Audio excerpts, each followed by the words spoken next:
Leg day, the one day most of us both dread and respect. You know the feeling. 3 days ago, you squatted heavy, and today, just sitting down on the toilet feels like a full body workout. You grab the wall for support because your legs feel like concrete blocks. It's universally hated, yet somehow universally necessary. At least that's what fitness culture tells us. For decades, gyms have pushed the mantra, no pain, no gain, or the classic squat or die. And of course, the golden rule, never skip leg day.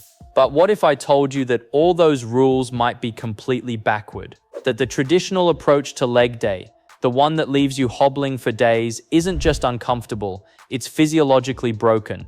Science is now proving that many of the exercises you're told are essential might not actually be the most effective for building muscle or strength.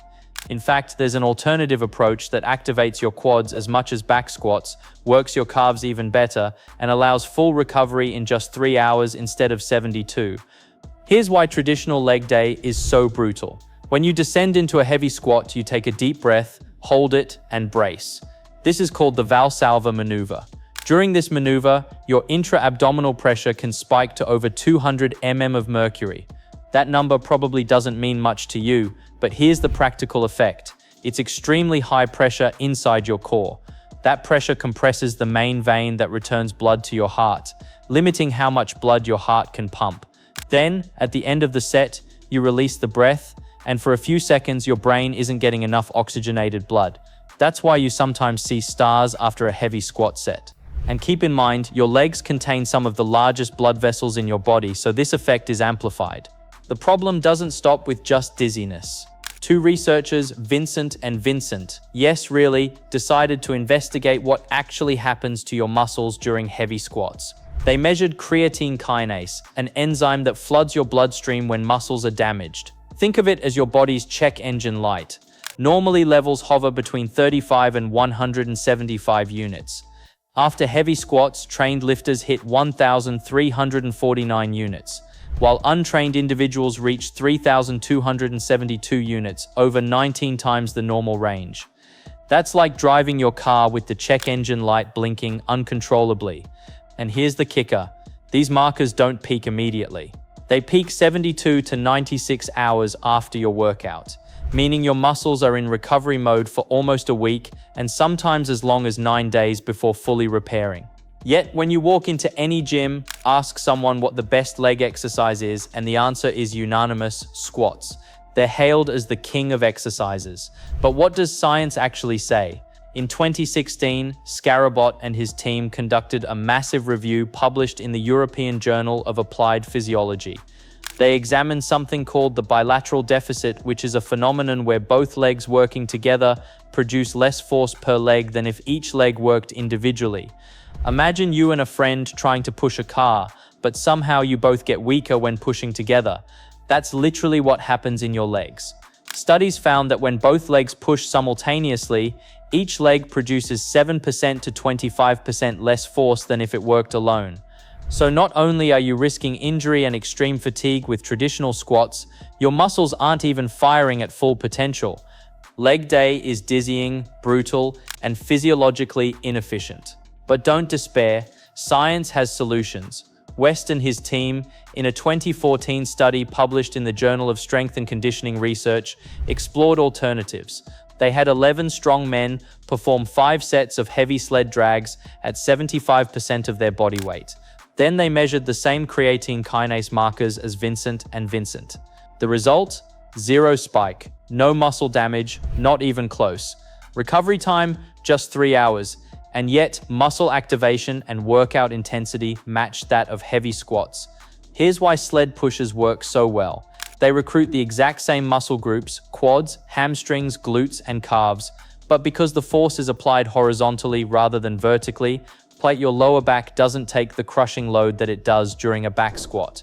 There's far less risk of injury, and your body can recover much faster.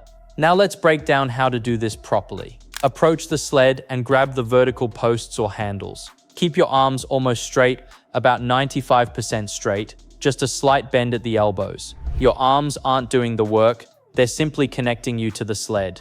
Next, lean forward about 45 degrees, similar to the sprint start position, Your weight should be on the balls of your feet, with heels barely touching the ground. Look forward at a spot 10 feet ahead, keeping your neck neutral. The push itself is powered entirely by your legs. Drive one foot into the ground like you're trying to stomp through concrete, propelling the sled forward 1 foot.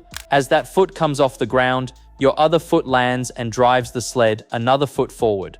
Think of it as walking the sled forward, step by powerful step. Your core should stay tight and braced the entire time, protecting your lower back and ensuring force transfers efficiently into the sled. If your arms burn, you're pushing incorrectly. If your lower back hurts, you're standing too upright or not bracing. What about load? Heavy is key. A proper test: if you can jog the sled, it's too light. You should move it in a slow, deliberate march, like pushing a car out of gas. Start with a weight equivalent to your body weight and increase from there. Push 15-20 yards per set for 4 to 6 sets, resting 2 to 3 minutes between sets. Frequency: 3 to 4 times per week. That's 4 times the stimulation of a traditional leg day. Once a week, without the damage, pain, or prolonged recovery. But what if your gym doesn't have a sled? Or maybe you want variety? Science backs 3 alternative methods that are just as effective. First, incline walking. Yes, walking. At a 10% incline or higher, glute activation spikes 345%. Quads and calves work significantly harder too, and there's no joint impact. A 20-30 minute walk on a treadmill or outside hill at a pace that's challenging but sustainable works wonders. Second, high-resistance cycling. Track cyclists often have enormous quads without ever touching a squat rack. Studies on regular men showed that 12 weeks of progressive high-resistance cycling produced measurable quad growth. Key: low cadence, high resistance, pedal slowly, 40-60 revolutions per minute, like you're pushing against a heavy load, for 10 rounds of 30 seconds with 90-second rests. Quads scream, but recovery is fast, allowing multiple sessions per week. Third, hill sprints. While incline walking recruits endurance fibers, sprints target type 2 fast twitch fibers, the ones responsible for explosive power and size. Sprinting also spikes testosterone, growth hormone, and IGF-1, far beyond what walking or cycling can achieve. 10 minutes of hill sprints, 6-8 sprints of 10-15 seconds each with walking recovery, produces enormous growth in minimal time. Structuring these methods into a week is simple. Train legs 3 to 4 times per week. Heavy sled pushes or high-resistance cycling on Monday, Wednesday, and Friday. Then pick a day for active recovery over the weekend, incline walking or hill sprints for 10 minutes. This 4-day structure stimulates muscle growth up to 4 times more frequently than a traditional once-a-week leg day. You get maximal stimulus, minimal joint stress, and full recovery in hours, not days. This approach doesn't just reduce pain, it's more efficient. Less intra-abdominal pressure, lower risk of dizziness, lower spike in muscle damage, and faster recovery mean you can train consistently and effectively. You're no longer punishing yourself unnecessarily. Instead, you're working smarter, activating muscles fully, promoting growth, and avoiding long-term joint or spinal issues. In summary, leg day doesn't have to suck. Heavy squats aren't the only way to build quads, glutes, and hamstrings. Sled pushes, incline walking, high-resistance cycling, and hill sprints all deliver massive muscle activation with far less risk and far shorter recovery times. You can train more frequently, grow faster, and still feel human afterward. Traditional leg day may be a cultural ritual, but science is proving there's a better, smarter, and safer way to build strong, powerful legs. Stop dreading leg day, stop hobbling for days, start training the way your muscles were meant to grow, efficiently, safely, and intelligently. Whether it's marching a sled, cycling up resistance, or sprinting a hill, these methods deliver results without the unnecessary punishment. And the best part, you can do it multiple times per week, recover quickly, and build legs that aren't just strong, they're functional, explosive, and resilient.